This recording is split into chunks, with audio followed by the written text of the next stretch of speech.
We are continuing our study in the book of Acts this morning.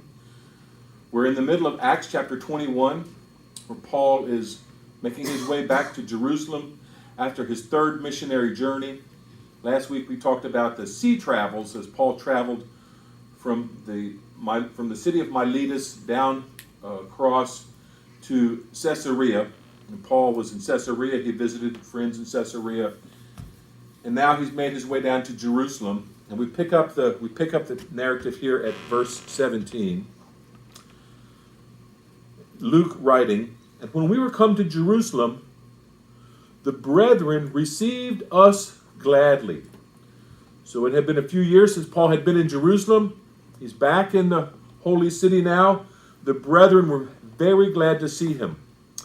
Verse 18, "And the day following, Paul went in with us unto James, and all the elders were present." So this is James, the brother of the Lord Jesus Christ, who was the acknowledged leader of the New Testament church at that time. And James, Paul and James knew each other, and they had visited. Back in Galatians, Paul describes some of his testimony. "When God set him apart before I was born, who called me by his grace, was pleased to reveal his son to me, that I might proclaim him among the Gentiles. I did not confer with any human being at that time, nor did I go up to Jerusalem. Instead, I went away to Arabia and came back to Damascus. Then 3 years later, after the Lord appeared to Paul, I went to Jerusalem to become acquainted with Peter. I stayed with him for 15 days, but I did not see any other apostles except James, the Lord's brother," Paul writes. So this is a very influential figure in the early days of the church, in the apostolic days. James, the Lord's brother. So James, verse 19, "James and company, the leaders of the church, and when he had saluted them, he declared particularly what things God had wrought among the Gentiles by his ministry." This is Paul. So Paul greets the elders in Jerusalem and declared particularly what things God had wrought. They didn't have cell phones, newspapers, and these modern means of communications. And so it was by these reports, when the missionaries came back from the field, that people would get an update on the status of the missionary activities. And so the leaders of the church there who were involved in Paul's ministry, and Paul had brought them money to support the churches, they were all very eager to hear about all these exciting things that we had read earlier in the book of Acts. Paul meeting the brethren in the Berean church, the strife with the Thessalonican church, these troubles in Philippi, getting beaten, thrown in jail, all these things the leaders would have been very eager to hear. And so Paul talks about them. He shares with the brothers when he's meeting there with Jerusalem the things that God had wrought. Notice it's God who wrought these things among the Gentiles. Paul was called to the Gentiles by his ministry. We saw that this was Paul's ministry. Paul's ministry was to reach out to the Gentiles, and so he's giving an update on what he has done. Coming to verse 20, "And when they heard it, they glorified the Lord." So they were happy to hear these things. "And said unto him," they said to Paul, "Thou seest, brother, how many thousands of Jews there are which believe, and they are all zealous of the law." So this is the Christians in Jerusalem. There are thousands of Jewish Christians in Jerusalem at this time.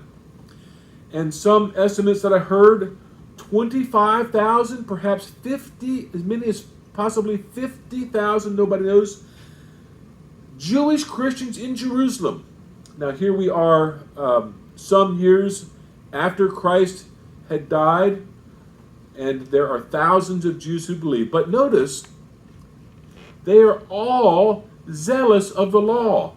So these Christians have trouble, the Jewish Christians have trouble letting go of the Mosaic law. They have trouble really fully embracing living under grace. The transition from the law to the period of grace was tough. It was hard for these Jewish Christians to make that transition. And so that's what they're pointing out here. They are all zealous of the law, and we're going to see in a minute this is going to cause trouble. Verse 21, and they are informed of thee. So Paul was a prominent figure on the scene. This would have been like the president, if you can imagine, was a prominent person, or some high politician. Paul was very well known in the Jewish community. They are informed. They had all heard about Paul, that thou teachest, and this is what they heard, that thou teachest all the Jews which are among the Gentiles to forsake Moses. Lies and calumny. No, Paul didn't say that, but that's what they thought. Saying that they ought not to circumcise their children, neither to walk after the customs of Moses. So this was their idea of Paul. That they had an incorrect picture of what Paul was preaching and the teaching of Paul, the teaching of grace. Now, just to clarify, because this is a subtle point, but it's very important, so we don't fall into the same error. In Paul's letters, he talks about this business of circumcision. In Galatians, for example, he says, "For in Christ Jesus neither circumcision nor uncircumcision counts for anything, but only faith working through love." And similarly, later on in Galatians, "For neither circumcision counts for anything, nor uncircumcision, but a new creation." So Paul wasn't opposed to circumcision, but Paul was opposed to thinking of circumcision as a spiritual right, as somehow having some spiritual advantage. This is what he was opposed to. Again, in 1 Corinthians, he writes similarly, "Circumcision is nothing and uncircumcision is nothing, but keeping the commands of God is what counts. For no one is a Jew who is merely one outwardly, nor is circumcision outward and physical, but a Jew inwardly, and his circumcision is a matter of the heart." Of the heart. Let's bold that up. "By the Spirit, not by the letter. His praise is not from man, but from God." And then in Philippians, Paul, getting excited and exercise, he puts it in even stronger terms. "Look out for the dogs. Look out for the evildoers. Look out for those who mutilate the flesh. For we are the real circumcision who worship by the Spirit of God and glory in Christ Jesus and put no confidence in the flesh." So this is what Paul was actually teaching, but they misunderstood. They didn't really sift the details, and they thought Paul was denying the customs and saying that they ought not to circumcise their children. But Paul was in fact saying that circumcision is not a condition of, not a sign of holiness anymore. That this time has passed away. That they could circumcise their children, it didn't mean anything. It was a meaningless thing. So, continuing in verse 22, Acts 22, "What is therefore?" So in other words, this is a King James way of saying, what is to be done?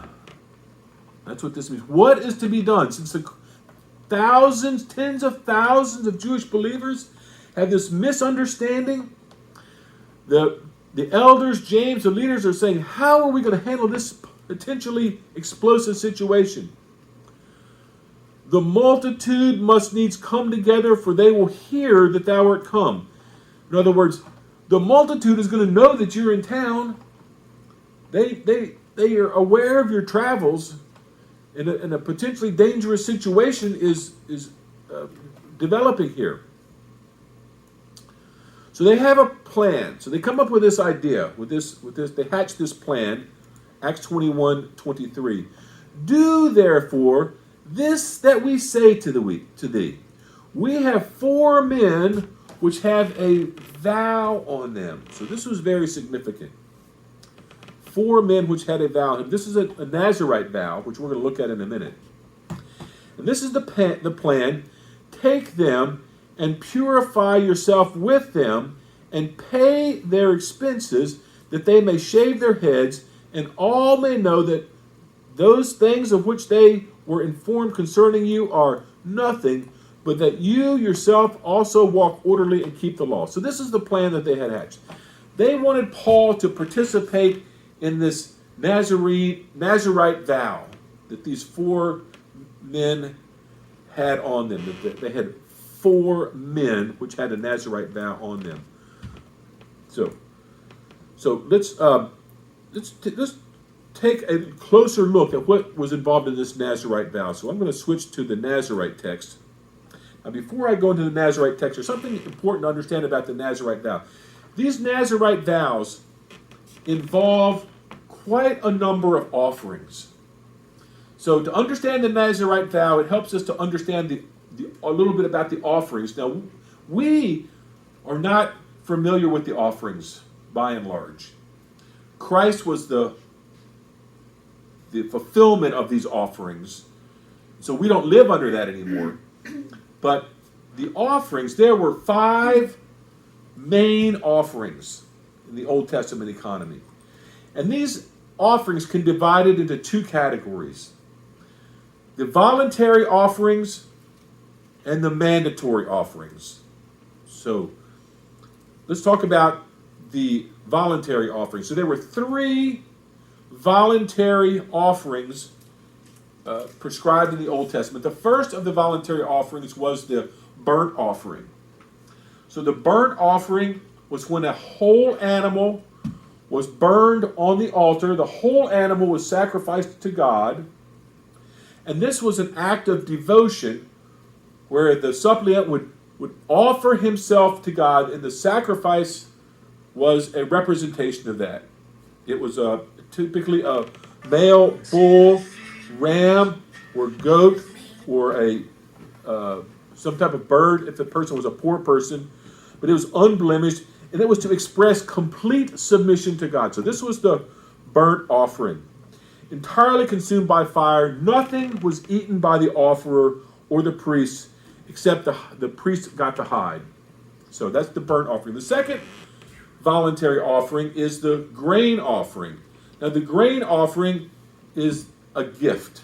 The idea is that you're a gift to express gratitude for God's provision. That you're acknowledging God's provision in your life, and so you offer a grain offering. No blood was involved, but you give a grain offering to God. And it was symbolizing a life devoted to God. A portion was burned on the altar, but the remainder was eaten by the priests, and this was a bloodless offering. The third type of voluntary offering is a peace offering. Now, peace offering brings the idea of fellowship, or you're at peace with God. And this was a male or female, cattle, sheep, or goat, unblemished. And this is also to express thanksgiving. The purpose of a peace offering was at the conclusion of a vow, like a Nazarene vow. You would bring a peace offering. And this celebrates communion with God.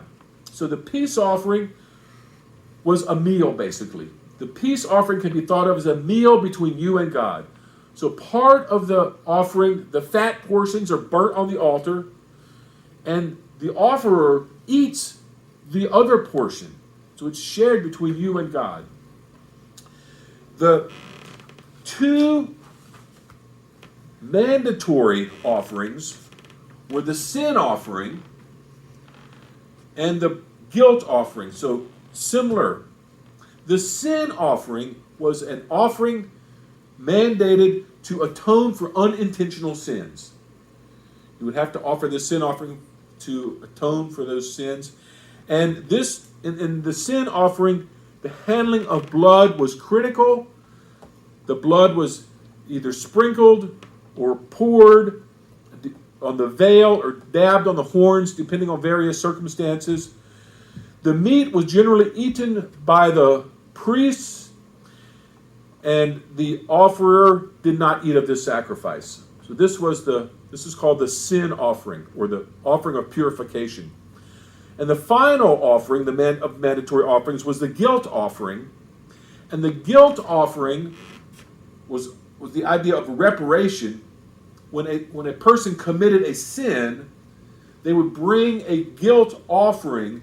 It was typically a ram, or could also be money. You could pay the guilt offering or make the guilt offering in money.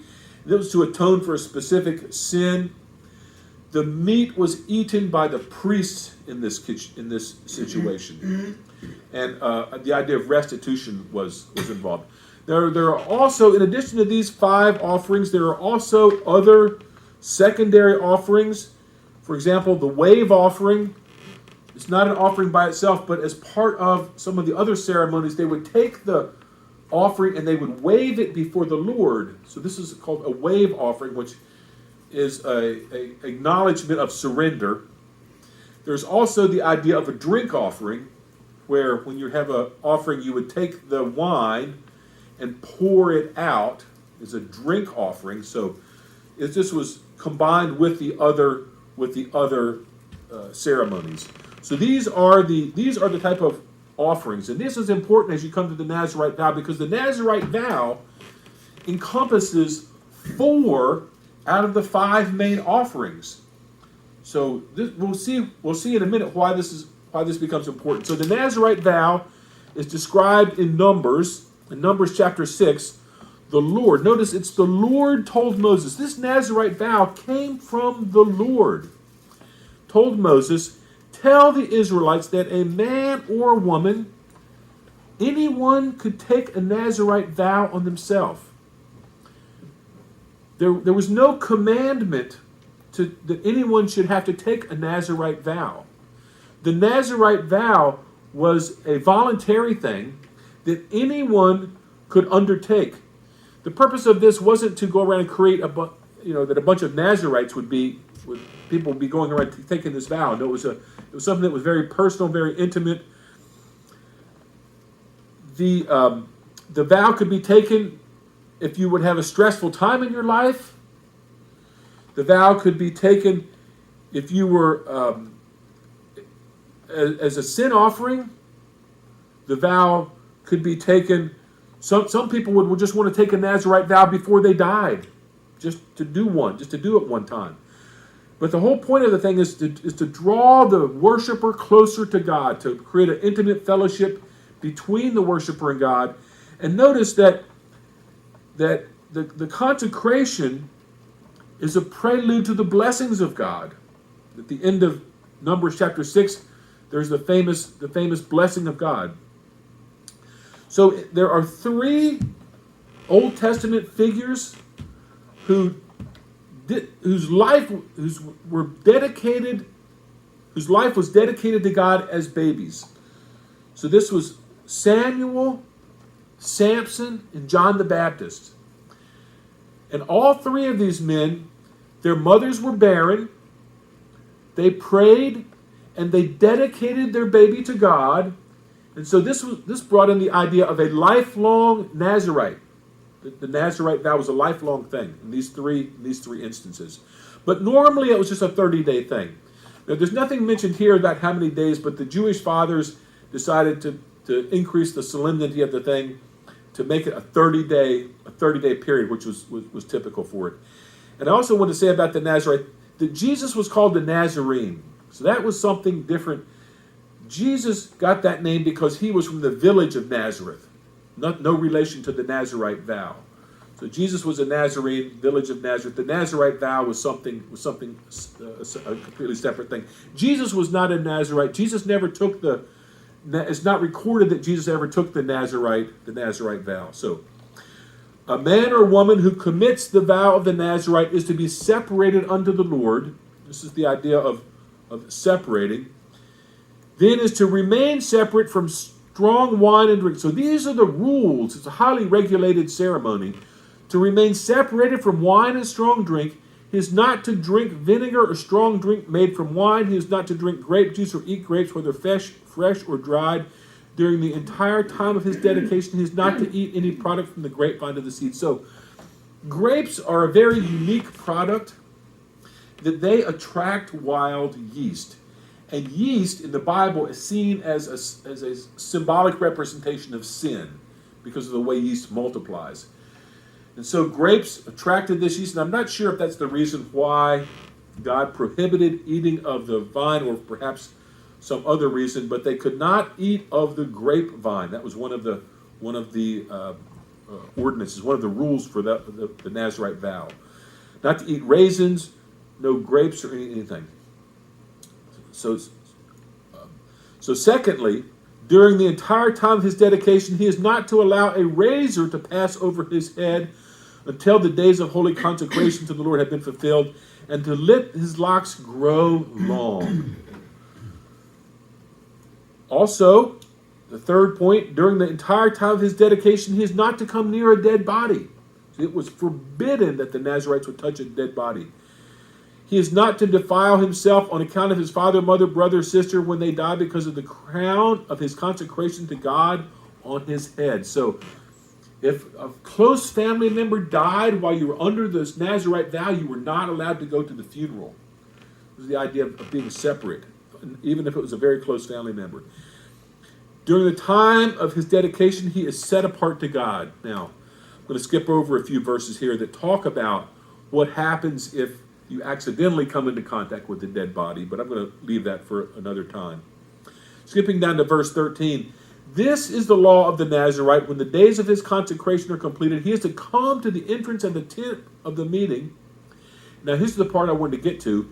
He is to bring an offering to the Lord.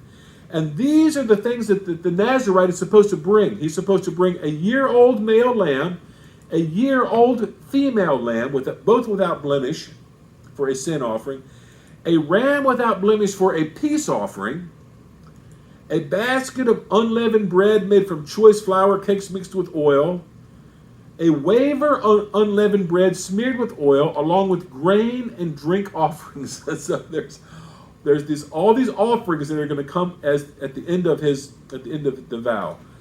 The priest is to come into the Lord's presence and present his sin and burnt offerings. So they're going to present the sin and burnt offerings. The priest, then, he is to offer up a ram, a sacrifice of peace offering. The sin offering, the burnt offering, and the peace offering to the Lord, along with the basket of unleavened bread. Then the priest is to present his grain offering and his drink offering. So here are all the offerings. At the end of that, the Nazirite is then to shave his head of consecration at the entrance of the tent meeting. Is to take the lock of his head of his consecration, set it over the fire where the peace offering sacrifice is. Then the priest is to take the boiled shoulder of the ram, one cake of unleavened bread from the basket, one wafer of unleavened bread, so he's got these things in his hand, and to place them in the hands of the Nazirite after he himself has shaved his symbol of consecration. The priest is to wave the offering, that's the wave offering, that is the breast and the thigh offering in the Lord's presence. Then the Nazirite may drink wine afterwards. So the vow is completed. The Nazirite can continue life as normal. This is to be the law of the Nazirite when he commits his offering unto the Lord. It's all voluntary. On account of his consecration, over and beyond what he owes alone, plus whatever he can buy. So what this is saying is that there are a few mandatory things that you have to do, but you're welcome to give other gifts if you so desire. If the offerer wants to bring other gifts, he's welcome to do that. Now, very significantly, after the vow of the Nazirite is described, then this appears in Numbers chapter 6. And the Lord spake unto Moses, saying, so the Lord speaking again, speak unto Aaron and his sons, saying, on this wise ye shall bless the children of Israel, saying unto them, the Lord bless thee and keep thee. The Lord make his face to shine upon thee and be gracious unto thee. the Lord lift up his countenance upon thee and give thee peace, and they shall put my name upon the children of Israel, and I will bless them. So the blessings, the implication is that the blessings flow from the vow of the Nazarite. So this gives us background. If we go back to Acts now, so this is the background that when James says we have 4 men which have taken a vow on them, that they had this Nazarite vow, and what they want Paul to do is to take and purify yourself with them. And look at this important phrase, and pay their expenses. So they want Paul to pay for a he-lamb, a she-lamb, a goat, a grain, wine for 4 people plus himself. Because one of the other stipulations of the Nazarite vow that come into it is that if a person was unable to pay, that another person could join the Nazarite, the person taking the vow, and participate with them. So this was a known thing that they were asking Paul to do. So they wanted Paul to participate in this Old Testament ceremony. Now, significantly, this was an Old Testament ceremony. This was not necessary for grace. This isn't part of the grace economy. And Paul knew that. And Paul nonetheless went along with this plan. Shockingly, it was shocking that Paul would go along with this plan, that Paul would curtail his freedoms to participate in this, especially in light of the fact that when we read in Galatians, in the book of Galatians, in Galatians chapter 2, when Peter came to Antioch, I opposed him to his face because he was clearly wrong. And why did Paul oppose Peter in Antioch? Because until some men arrived from James, he was in the habit of eating with the Gentiles, but after those men came, he withdrew from the Gentiles, would not associate with them any longer because he was afraid of the circumcision party. The other Jews joined him in his hypocritical behavior to the extent that even Barnabas was caught up in their hypocrisy. So Peter and Barnabas had this great temptation to observe the rituals, to not eat with Gentiles. And so Paul opposed Peter. He opposed Peter to his face for this because he was wrong. But when I saw that they were not acting consistently with the truth of the gospel, there it is. They were not acting consistently with the truth of the gospel. I told Peter in front of everyone, though you are a Jew, you've been living like a Gentile and not like a Jew, so how can you insist that the Gentiles must live like a Jew? So here Paul he opposed Peter for this type of behavior. Now here he is himself taking on the responsibilities of these Old Testament vows. Very, very surprising. So back in the narrative in Acts, as touching the Gentiles which believe, and we have written and concluded that they observe no such thing, that they keep themselves from things offered to idols and from blood and from strangling. So James makes a side note to just mention the Gentiles, which we saw about 9 years earlier at the council in Jerusalem, that James had explained at the council of Jerusalem that I have decided that we should not trouble these Gentiles who are turning to God. Instead, we should write to them to keep away from things polluted by idols and sexual immorality. So that's just a side note about the Gentiles. But back to the story here. So then Paul took them in, and the next day, purifying himself with them, entered into the temple to signify the accomplishment of the days of purification, until that an offering should be made for every one of them. So Paul is participating in this ceremony, in this practice. Not a New Testament practice, it's an Old Testament practice. Paul is doing this to try to appease the Jews. That's why he took this on himself, all this expense and this trouble to take this vow on himself. And when the 7 days were almost ended, the 7 days of purification, the Jews which were of Asia, when they saw him in the temple, stirred up all the people and laid hands on him. So they grabbed Paul. They saw him there. And we're going to see next week that they saw Trophimus with him, and they supposed that he had brought this Gentile into the temple. And so all this scheming came to nothing. They grabbed Paul. And next week, Lord willing, we are going to see what the outcome of that is. May God be praised.